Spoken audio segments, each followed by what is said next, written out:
Hello student, start करते हैं आगे के क्वेश्चंस। तो देखो क्वेश्चन नंबर 10 क्या है।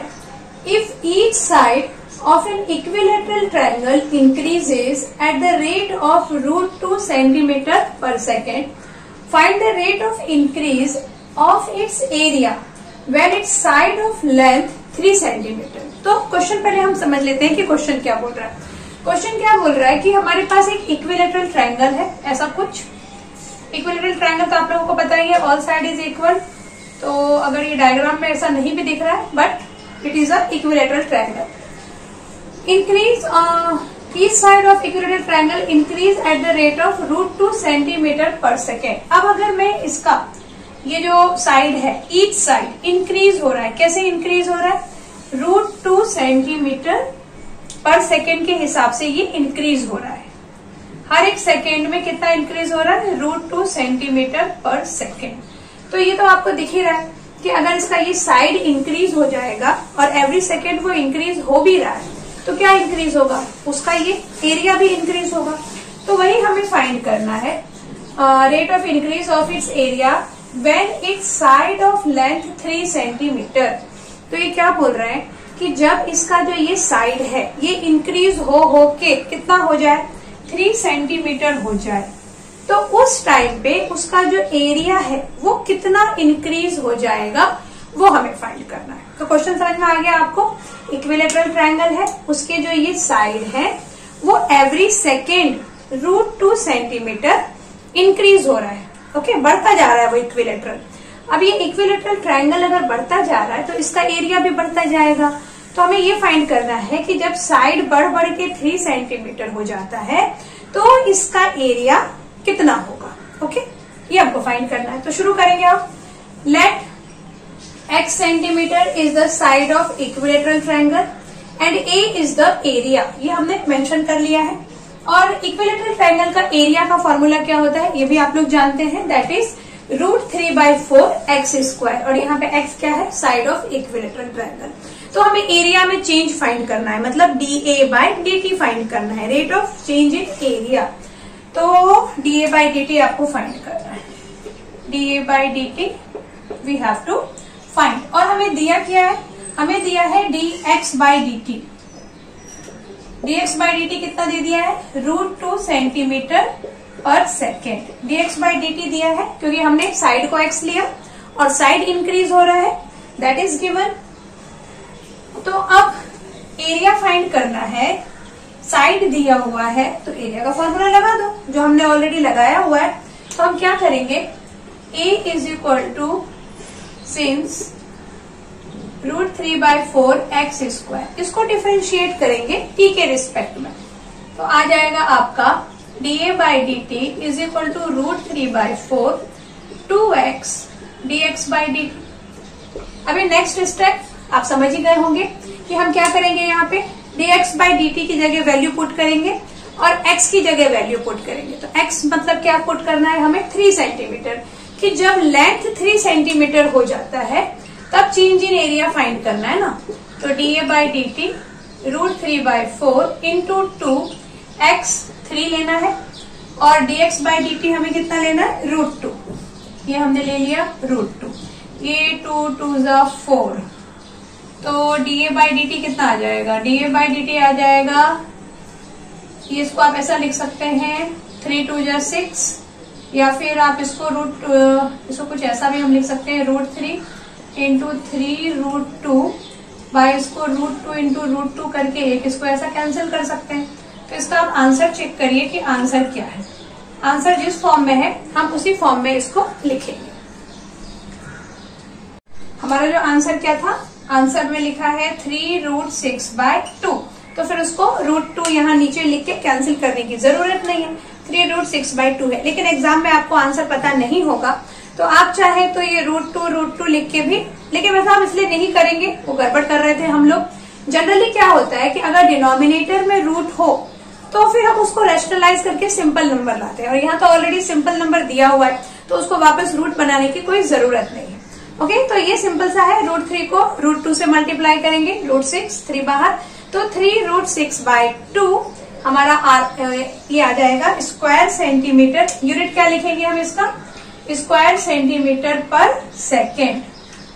ऐसा यूनिट लिखना जरूरी है क्योंकि यहाँ पे DA/dt है, तो A का यूनिट हो गया स्क्वायर सेंटीमीटर और T का यूनिट हो गया पर सेकेंड, क्योंकि यहाँ पर भी सेंटीमीटर पर सेकेंड ही दिया हुआ है। तो क्वेश्चन आपको ये समझ में आ गया, इसको आप कॉपी करेंगे या आप इसका स्क्रीनशॉट ले लीजिए जो आपको अच्छा लगे। फिर हम नेक्स्ट क्वेश्चन करते हैं।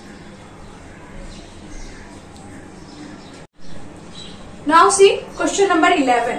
इसमें क्या दिया हुआ है आपको, वॉल्यूम में चेंज हो रहा है ऐसा दिया है। देखो, the volume of a sphere increases at the rate of 20 cubic centimetre per second. एक स्फीयर का वॉल्यूम इंक्रीज हो रहा है। ओके, वॉल्यूम इंक्रीज हो रहा है मतलब उसके अंदर का एरिया बढ़ रहा है। Find the rate of change of its surface area when its radius is 5 centimetre. तो उसका सरफेस एरिया भी बढ़ेगा। सरफेस एरिया और वॉल्यूम में डिफरेंस तो आपको पता ही होगा। वॉल्यूम का मतलब क्या होगा, जैसे कि मान लो ये एक स्फीयर है, तो ये जो अंदर का पार्ट है इसको स्फीयर 3D होता है, ये तो मैंने सर्कल बनाया है, लेकिन स्फीयर मतलब कोई बॉल। तो बॉल, आप एक बलून फिलहाल इमेजिन कर लो कि एक स्फीयर मतलब बलून है, तो बलून का जो अंदर का पार्ट होगा उसमें अगर आपने पानी फिल कर दिया है तो वो जितना अंदर जो आपने पूरा जो पानी फिल किया है वो होगा उसका वॉल्यूम, और वो जो बलून का जो वॉल है वो होगा उसका सरफेस एरिया। तो ये सरफेस एरिया और वॉल्यूम आपको क्लियर है। तो हमें क्या करना है, हमारा वॉल्यूम बढ़ रहा है। वॉल्यूम बढ़ रहा है मतलब उसके अंदर का एरिया बढ़ रहा है। तो अगर वो अंदर से बढ़ रहा है तो उसका सरफेस एरिया भी बढ़ रहा होगा, उसका जो वॉल है वो वॉल बढ़ेगा, तभी तो वॉल्यूम बढ़ेगा। तो वॉल्यूम आपका बढ़ रहा है 20 क्यूबिक सेंटीमीटर पर सेकेंड के रेट से, और हमें ये फाइंड करना है कि जब उसका रेडियस 5 सेंटीमीटर हो जाता है, रेडियस मतलब ये भी आपको पता है, ये रेडियस अगर 5 सेंटीमीटर हो जाए तो सरफेस एरिया कैसे इंक्रीज हुआ या कितना इंक्रीज हुआ, ये हमको फाइंड करना है। ओके, तो यहाँ मैंने सारा लिखा हुआ है। Let R be the radius, S be the surface area and V be the volume of the sphere at any time T। Any time T लिखना इसलिए जरूरी है क्योंकि T के रिस्पेक्ट में ये चेंज हो रहा है। तो किसी भी एक टाइम T में हमने S, R और V को ले लिया। अब ये फॉर्मूला भी लिख दिया मैंने। Surface area of sphere 4πr² और वॉल्यूम है 4π3πr³।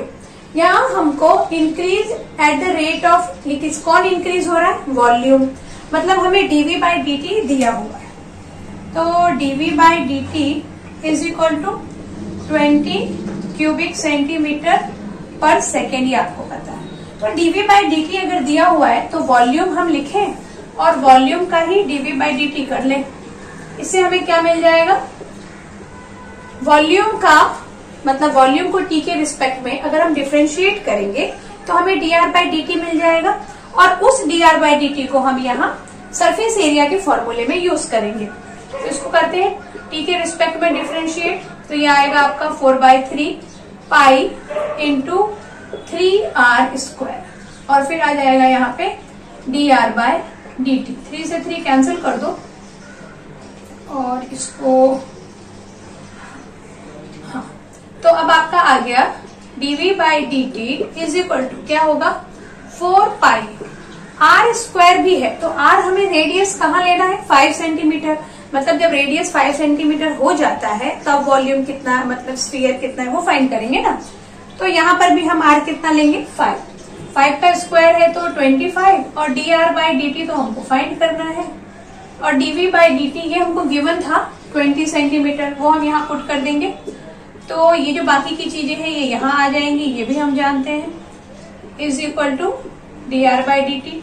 आप चाहे तो 25 को 4 से मल्टीप्लाई करके यहाँ ला सकते हैं, लेकिन अब इसको कैंसिल ही करना था इसलिए मैंने मल्टीप्लाई नहीं किया। 4 5 जा 5 5 जा, तो ये कितना आ गया आपका 1/5p is equal to dR/dt।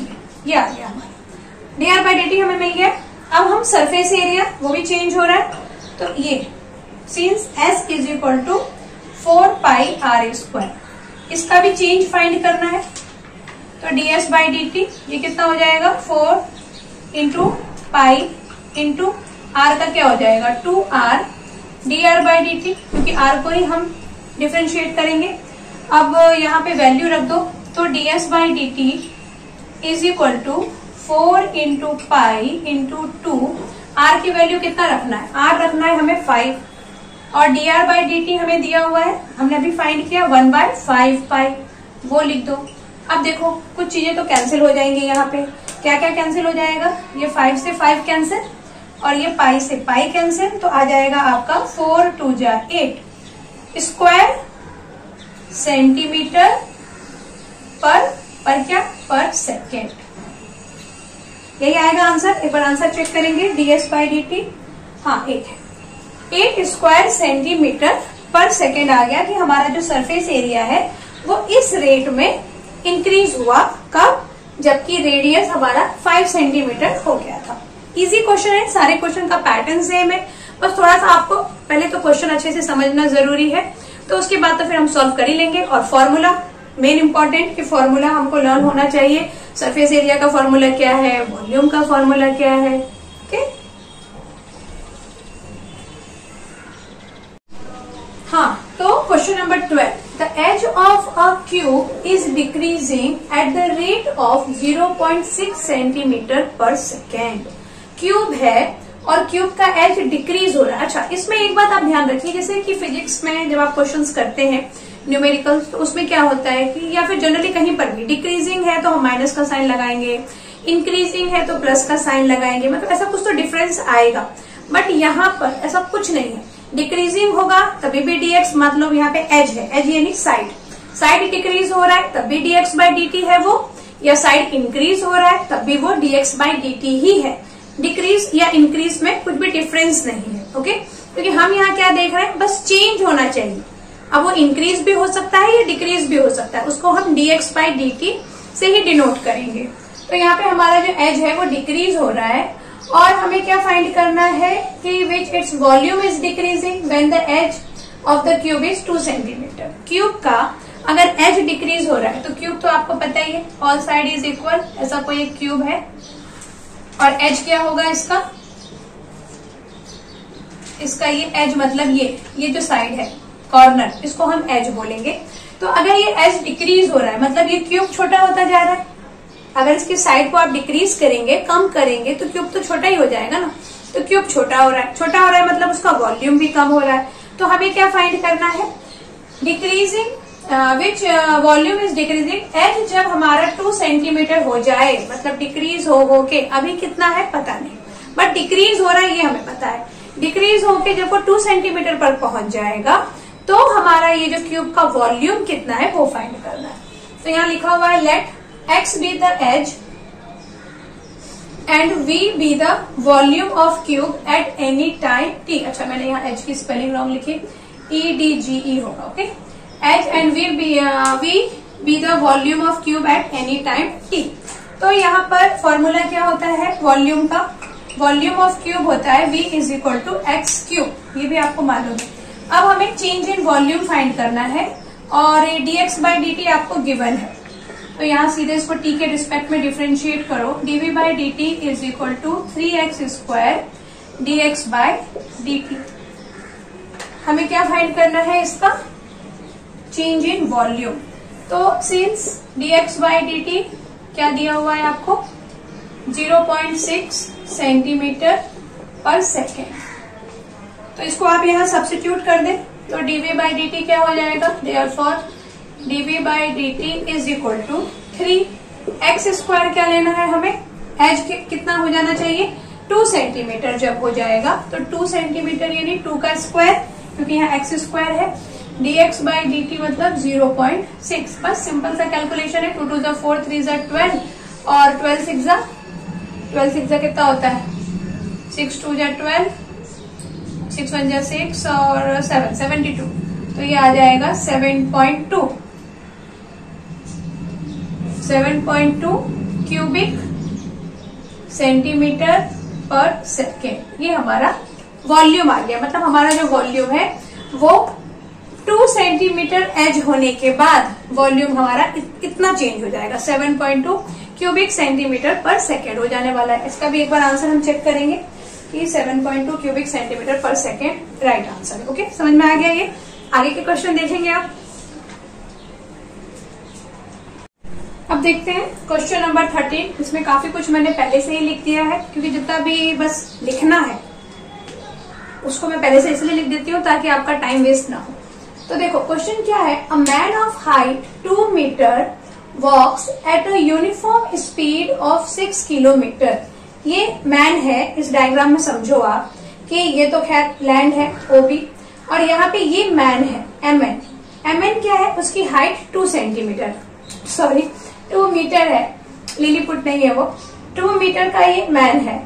और ये क्या हो रहा है, ये जो लैम्प पोस्ट है O A is the lamp post, और लैम्प पोस्ट का हाइट दे दिया हुआ है हमको away from a lamp post of 6 metre height. 6 metre height का लैम्प पोस्ट है, उस लैम्प पोस्ट से ये 2 मीटर का जो आदमी है वो आगे बढ़ रहा है, लैम्प पोस्ट से दूर जा रहा है। ओके, और किस स्पीड में आगे बढ़ रहा है वो 6 किलोमीटर पर आवर की स्पीड में वो उससे दूर जा रहा है। ये समझ में आ गया आपको।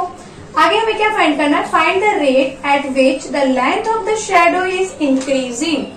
तो ये शैडो का जो लेंथ है, ये एमबी क्या है, एमबी उस मैन का शैडो है। अब अगर ये मैन होगा और ये लैम्प पोस्ट है पीछे, तो यहाँ किधर से भी लैम्प पोस्ट का लाइट आएगा तो शैडो तो आगे ही बनेगा ना। ये तो आपको पता ही है कि लाइट के अपोजिट डायरेक्शन में शैडो बनता है। तो इधर से लाइट आ रही है तो इस मैन का ये शैडो बन रहा है। तो ये शैडो का लेंथ कैसे इंक्रीज होगा वो हमें फाइंड करना है। ओके, ये डायग्राम आपको समझ में आ गया। यहाँ पे वही सब कुछ लिख दिया है।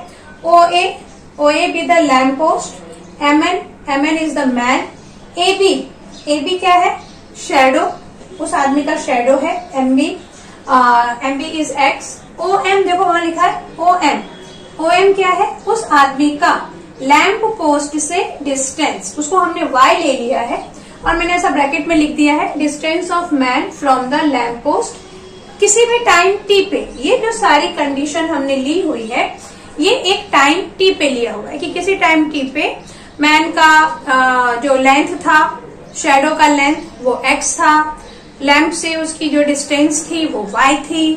ओके, अब dy बाई डी टी हमें दिया हुआ है। dy बाई डी टी मतलब जिस स्पीड में वो आगे बढ़ रहा है, लैम्प पोस्ट से दूर जा रहा है, दैट इज 6। यहाँ पे लिखा है मैंने, rate at which the man is moving away from the lamp post. उसके बाद dx बाई डी टी क्या है, shadow is increasing, the rate at which the shadow is increasing, वो है हमारा dx बाई डी टी। तो वही find करना है ना हमें, कहाँ गया, find the rate at which the length of the shadow is increasing, dx by D T हमें फाइंड करना है। ओके, अब देखो यहाँ पे क्या हो सकता है कि जब आप इस डायग्राम को देखें, एम एन बी और ओ ए बी को आप देखेंगे तो यहाँ पे क्या है, ये देखो x by 2 is equal to होगा x प्लस वाई बाई 6 के।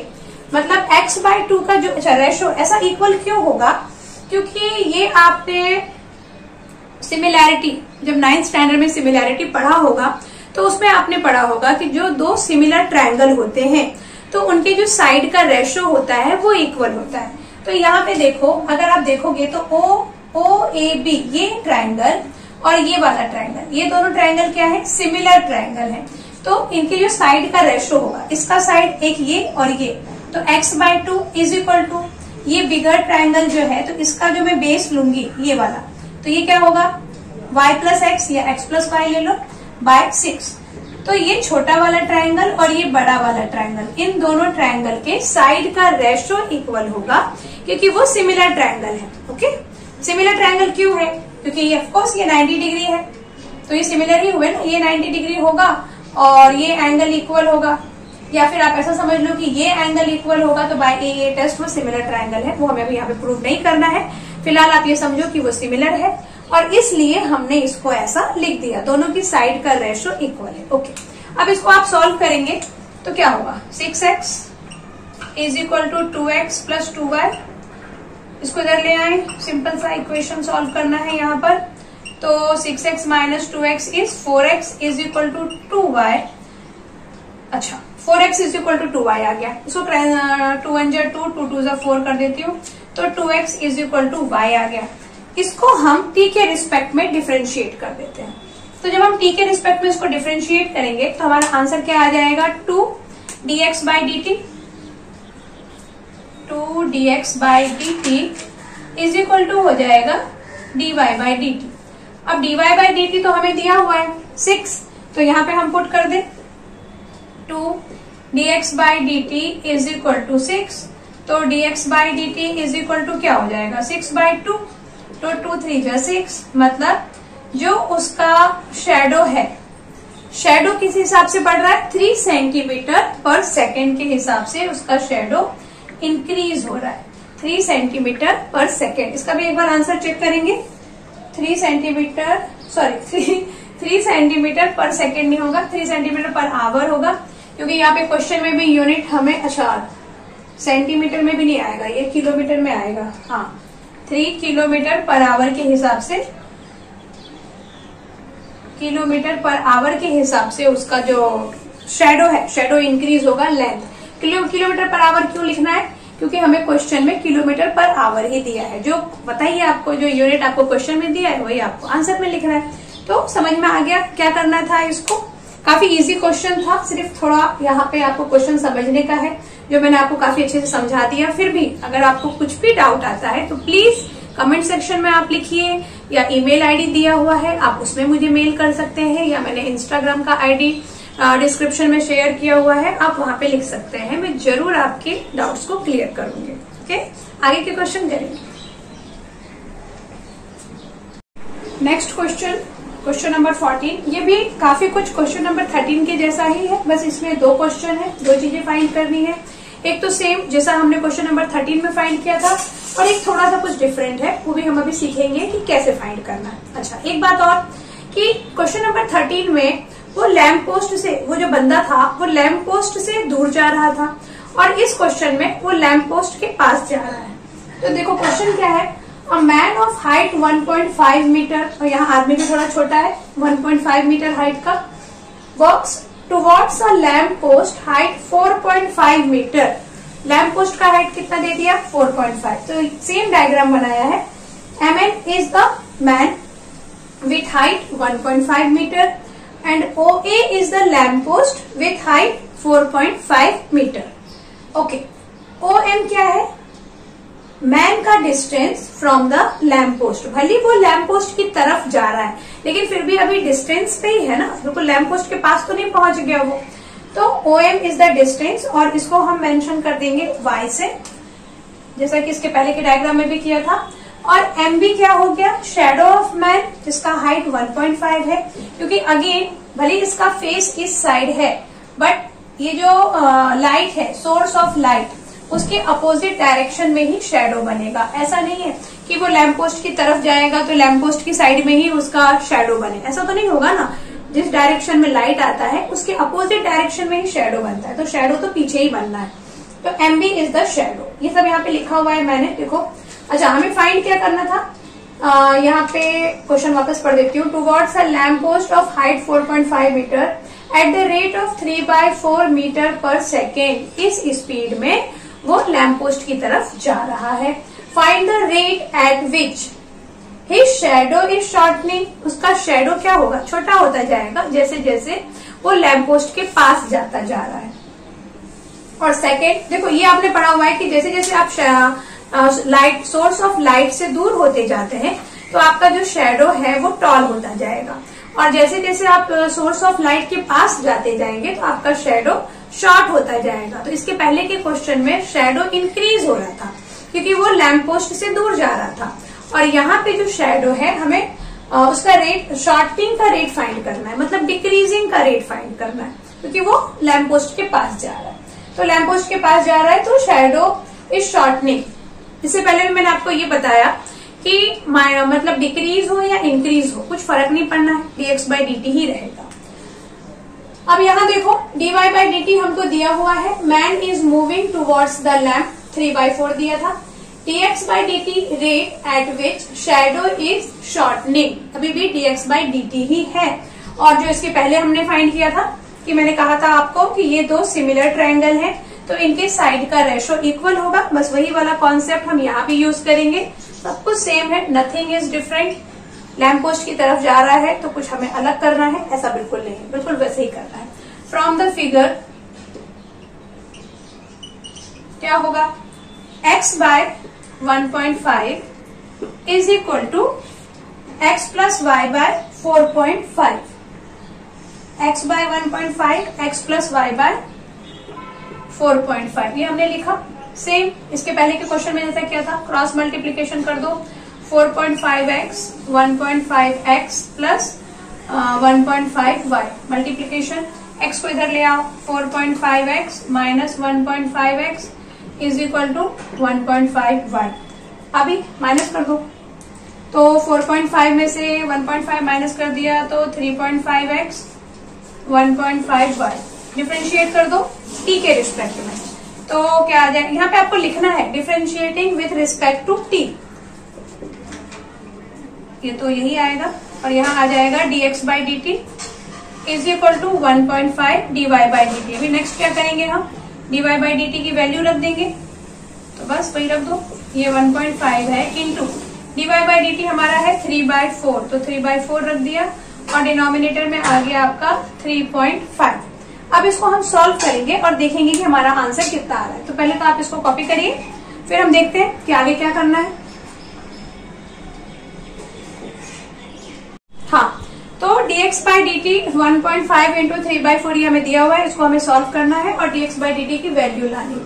तो क्या कर दें हम, dx by D T is equal to, इसको क्या कर दें, 15 4 जा 60, 4 5 जा 20 और 4 1 जा 4 5 6 60 आ जाएगा, यानी 6 आ गया, 6 3 जा 18, देखो यहाँ पे आ जाएगा 6, अच्छा 6 क्यों आएगा, ये तो मैं गड़बड़ कर रही हूँ, 1.5 को 3 से मल्टीप्लाई करेंगे ना, डिवाइडेड बाय 4 होगा, तो 45 4.5 बाय 4 इंटू ये 3.5 है, तो ये हो जाएगा 1 बाय 3.5। अब आप क्या कर सकते हैं, 5 7 जा और 5 9 जा 0.9, तो इसका आंसर कितना आ जाएगा 0.9, 3.5 और 35, तो 0.9, ये डेसिमल से डेसिमल कैंसिल कर दो, तो ये आ जाएगा 9 बाय 7 4 जा 28, तो 9 बाय 28 आ गया। तो यहाँ पे देखो क्वेश्चन में थोड़ा गड़बड़ हमने किया है, 5 माइनस 5 यहाँ पे 0 आना चाहिए, 5 माइनस 5 इज 0, 4 माइनस 1 इज 3, तो यहाँ पे 3.5 नहीं आएगा बल्कि 3 आएगा, सिर्फ 3.0 मतलब 3, तो ये हमारा आ गया 1.5 इंटू 3/4/3। तो इसको सॉल्व करेंगे तो dx by D T is equal to क्या हो जाएगा, 1.5 इंटू 3/4 डिवाइडेड बाय 1/3, ये 3 से 3 कैंसिल, इसको आप ऐसा लिख सकते हैं 4 इंटू 10, ये डेसिमल हटा दो और यहाँ पे 10 लिख दो, इसको कैंसिल करो तो 5 3 जा 15 और 5 2 जा 10, तो ये आ गया 3/8। मतलब क्या हुआ कि वो जो उसका जो शैडो था, शैडो इज शॉर्टनिंग, डिक्रीजिंग, कितने रेट में, 3/8 सेंटीमीटर पर सेकेंड। सेंटीमीटर में था कि किलोमीटर में था ये क्वेश्चन, 3/8 मीटर पर सेकेंड में है ये, तो मीटर पर सेकेंड में ही ये आंसर आएगा। तो dx बाई डी टी कितना हो गया, 3/8 मीटर पर सेकेंड। अच्छा, नेक्स्ट हमें ये फाइंड करना है the tip of the shadow is moving. अभी ये डायग्राम तो मैंने मिटा दिया, मैं इसका रफ में बना देती हूँ। यहाँ पे देखो ये x था, ये y था, ओके। तो tip of the shadow, tip of the shadow मतलब ये, यही उसका शेडो था ना ये, तो टिप ऑफ द शेडो यानी ये, तो ये किस हिसाब से मूव कर रहा है, ये लैम्प पोस्ट की तरफ आ रहा है, तो ये कैसे मूव करेगा, x प्लस वाई, मतलब इसमें ये जो टिप ऑफ शेडो है उसमें ये x भी आ जाएगा और y भी आ जाएगा। समझ में आया, यहां से ये जो मूव कर रहा है तो ये जो डिस्टेंस कवर करेगा ना वो हम लिखेंगे, तो यहाँ पे मैं लिख देती हूँ tip of the shadow distance of x plus Y from the post, ये लैम्प पोस्ट से ये टिप ऑफ शेडो कितना दूर है, x प्लस वाई डिस्टेंस, तो यहाँ हम क्या लिखेंगे, सिंस टिप ऑफ शेडो क्या था हमारा b, उस पॉइंट पे आप लोग अगर डायग्राम देखेंगे, अगर आपने कॉपी किया होगा या फिर आप इस वीडियो को वापस देख लीजिए, उसमें लिखा हुआ है डायग्राम में, वहां पे B है। तो tip of shadow B is at the distance of x plus y from the lamp post.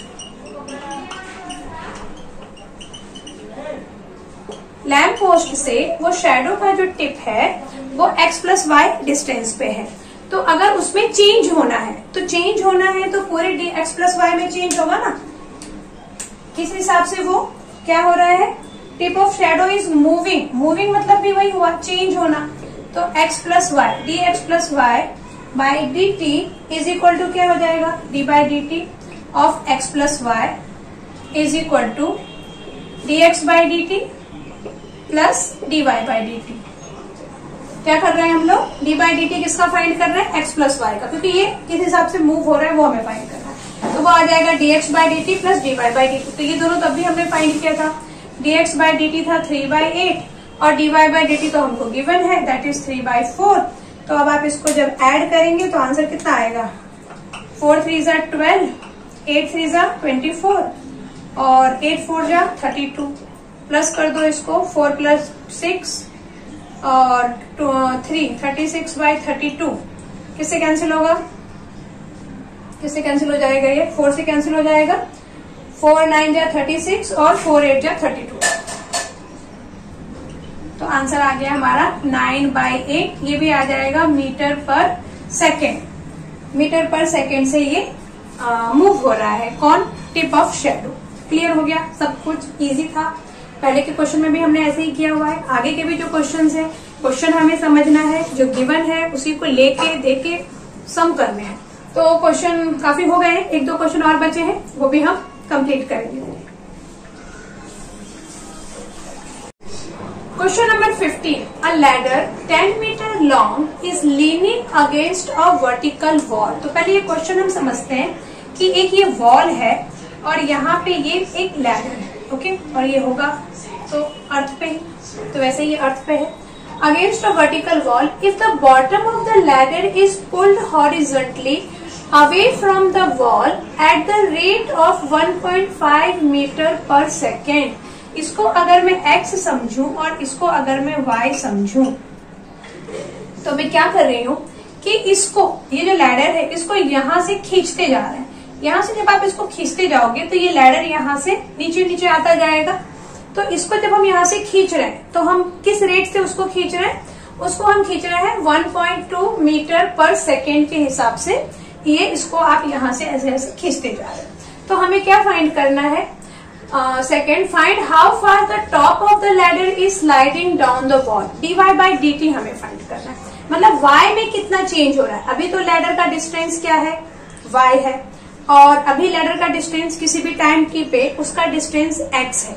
जब dx बाई डी टी हो रहा है मतलब कि ये डिस्टेंस चेंज हो रहा है, यानी लैडर को हम खींच रहे हैं, तो dy बाई डी टी हमें फाइंड करना है कि y में कितना चेंज हो जाएगा। कब, जब हमने कितना खींच दिया उसको 60, यहाँ से इसको 60 मीटर तक हम अगर खींच देंगे तो ये यहाँ पे कितना चेंज हो जाएगा वो फाइंड करना है। तो कैसे फाइंड करेंगे हम, पहले तो आपको सारा कुछ लिखना पड़ेगा। AC is the wall, BC is the ladder, AB is the distance of ladder from the X। तो हो ये सब आप कुछ लिख ही लेंगे, इससे पहले भी हमने लिखा हुआ है। अब हम क्या कर दें, यहाँ पर OA, इसको ये ले लेते हैं, ये वाला ट्रायंगल, इन ट्रायंगल ABC, यहाँ पे पाइथागोरस लगा दो, क्योंकि हमारे पास कोई इक्वेशन नहीं है जिसको हम डिफरेंशिएट करेंगे, और ये 90 डिग्री का बनेगा ही क्योंकि वॉल है यहाँ पर, तो यहाँ पे पाइथागोरस हम लगा देंगे। तो पाइथागोरस अच्छा, ये एक बात और कि BC हमको दिया हुआ है कि हमारा जो लैडर है वो 10 मीटर है, तो BC दिया हुआ है, तो हम in triangle ABC by Pythagoras theorem हम लगाएंगे। तो क्या बनेगा, BC square is equal to AB square plus AC square. तो यहाँ आ गया आपका 100 is equal to AB is x and AC is y square. इसको आप इक्वेशन 1 समझ लीजिए। अब हम क्या करेंगे, इसको t के रिस्पेक्ट में डिफरेंशिएट कर देते हैं। t के रिस्पेक्ट में जब इसको डिफरेंशिएट करेंगे तो यह आ जाएगा 2x dx बाय dt प्लस 2y dy by dt is equal to 0। 100 तो 0 ही है। अब यहां से dx बाई dt की वैल्यू अगर निकालना है तो 2x dx by dt is equal to minus 2y dy by dt ऐसा आ जाएगा। 2 से 2 कैंसिल कर दो तो x dx by dt is equal to हो जाएगा माइनस dy बाई dt। तो यहां से आप ऐसा फाइंड कर सकते हैं, dx बाई dt हमको दिया हुआ था ना, हमें dy बाई dt फाइंड करना है, तो dx by dt is equal to हो जाएगा minus y by X dy by dt। ये तो हो गई एक कहानी। अब आगे क्या है कि ये डायग्राम आप समझ गए कैसा है, मैं यहाँ पे क्वेश्चन कर रही हूँ इसलिए डायग्राम को रिमूव करना पड़ेगा। तो देखो हमें क्या लेना है, when the bottom is 6 metre away from the wall, यानी x की वैल्यू अगर 6 है तो पहले तो हम ये फाइंड करें कि y कितना हो जाएगा। इक्वेशन क्या था हमारा, ये X square plus Y square is equal to 100 जो हमारा पाइथागोरस हमने लगाया था, तो उसमें अगर आप x 6 पुट करेंगे यानी 6 तक हमने स्लाइड को खींच दिया तो y पे भी तो कम होगा ना, तो कितना कम होगा, y की वैल्यू क्या है। तो यहाँ पे आप क्या करेंगे, substitute value of x in equation 1, तो पुट करेंगे तो 6 स्क्वायर मतलब 36 plus Y square is equal to 100, तो यहां से आ जाएगा Y square is equal to 100 minus 36, तो y इज इक्वल टू आ जाएगा √64, तो y इज इक्वल टू आ जाएगा 8। तो 8 हो गया भाई उसका डिस्टेंस। अब ये जो y 8 है यहाँ इक्वेशन, अच्छा इसको इक्वेशन 2 देना पड़ेगा, इक्वेशन 2 में रख दो, और dx बाई dt हमको दिया हुआ था pulled horizontally away from the wall at the rate of 1.2 metre per second.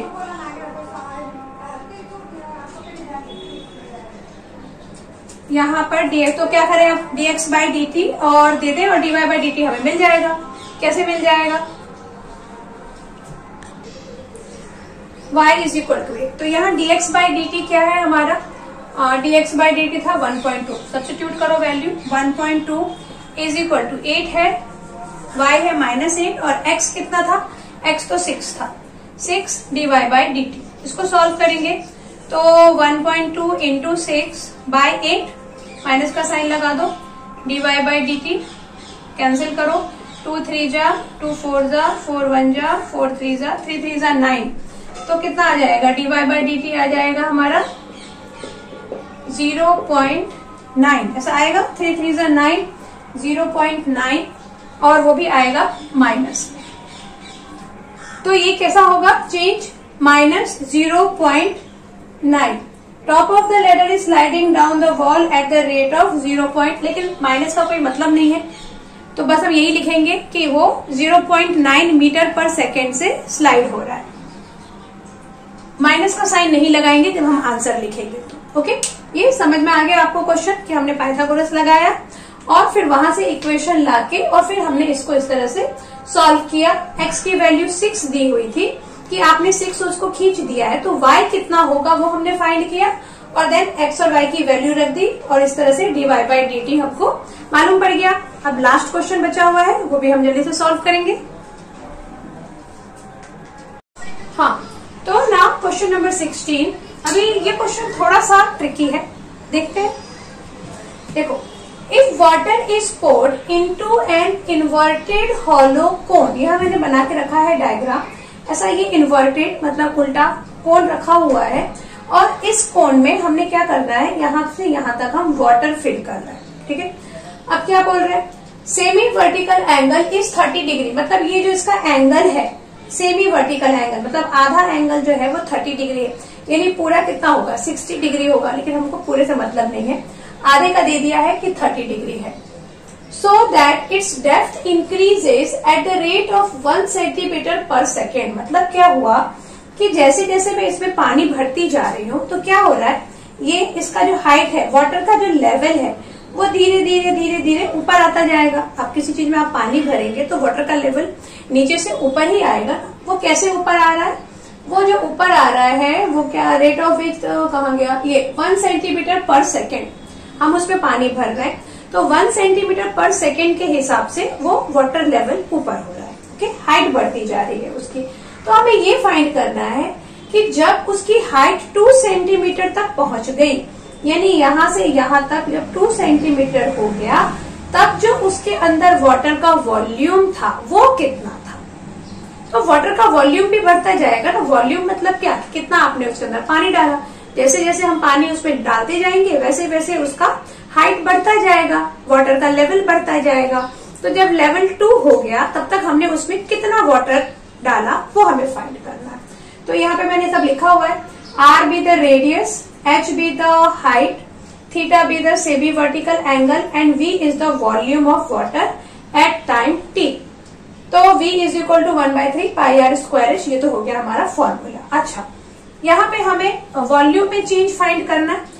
तो वॉल्यूम में चेंज फाइंड करना है तो थोड़ा आप देखो, dv/dt करेंगे तो यहाँ पे R भी दिया हुआ है, तो 2r dr/dt ऐसा कुछ बड़ा कॉम्प्लिकेटेड सा आ जाएगा क्योंकि r और h दोनों है हमारे पास। तो हम क्या कर लें, पहले तो यहाँ से r की वैल्यू फाइंड करें। अब ये r की वैल्यू हम कैसे फाइंड करेंगे, देखो यहाँ पर देखो इस डायग्राम में, यहाँ ये आपको ये थीटा है, थीटा दिया हुआ है, थीटा का अपोजिट और ये एडजेसेंट, मतलब अपोजिट और एडजेसेंट को लेके जो फॉर्मूला बनता है वो किसका बनता है, tan का। तो tan 30 इज इक्वल टू क्या हो जाएगा, अपोजिट बाय एडजेसेंट, यही होता है कि एडजेसेंट बाय अपोजिट होता है, h बाय r या r by h, r by h। tan 30 का वैल्यू क्या होगा, 1/√3, तो 1/√3 is equal to r by h, तो h इज इक्वल टू हो जाएगा r√3। या फिर ऐसा कर ले, हमें तो h की वैल्यू फाइंड करना है ना, हमें r की वैल्यू फाइंड करना है h के फॉर्म में। तो r की वैल्यू क्या हो जाएगा, r की वैल्यू हो जाएगा r इज इक्वल टू हो जाएगा h/√3। ऐसा हम क्यों फाइंड कर रहे हैं, ताकि हम इस इक्वेशन में r के प्लेस पे h/√3 रख पाए और हमारे पास क्वेश्चन में सिर्फ 2 ही वेरिएबल हो, ताकि एक को हम जब दोनों को डिफरेंशिएट करें तो आंसर आ जाए। और हमारे पास dh/dt भी है, इसलिए हमें यहाँ से r की वैल्यू फाइंड करना पड़ा। अब आप क्या करेंगे, ये वैल्यू, ये वॉल्यूम है, since volume is equal to 1/3 pi r square h, यहाँ पे इसको dv/dt करो। तो dv/dt करेंगे, अच्छा पहले dv/dt नहीं करेंगे, पहले हम r की वैल्यू रखेंगे। तो v इज इक्वल टू हो गया 1/3 पाई r स्क्वायर है, r स्क्वायर मतलब h स्क्वायर बाय √3 का स्क्वायर, तो 3 आ जाएगा, √3 का स्क्वायर करेंगे इंटू h। तो ये हो गया आपका 1/3 पाई, 1/9 कर देती हूँ, ये 3 और ये 3 हो गया 9, और ये हो गया आपका h³ h square into h। अब इसको t के रिस्पेक्ट में डिफरेंशिएट कर देंगे हम, तो हमारा आ जाएगा dv/dt इज इक्वल टू π/9, और ये क्या हो जाएगा 3 इंटू 3h स्क्वायर dh/dt, ऐसा हो गया।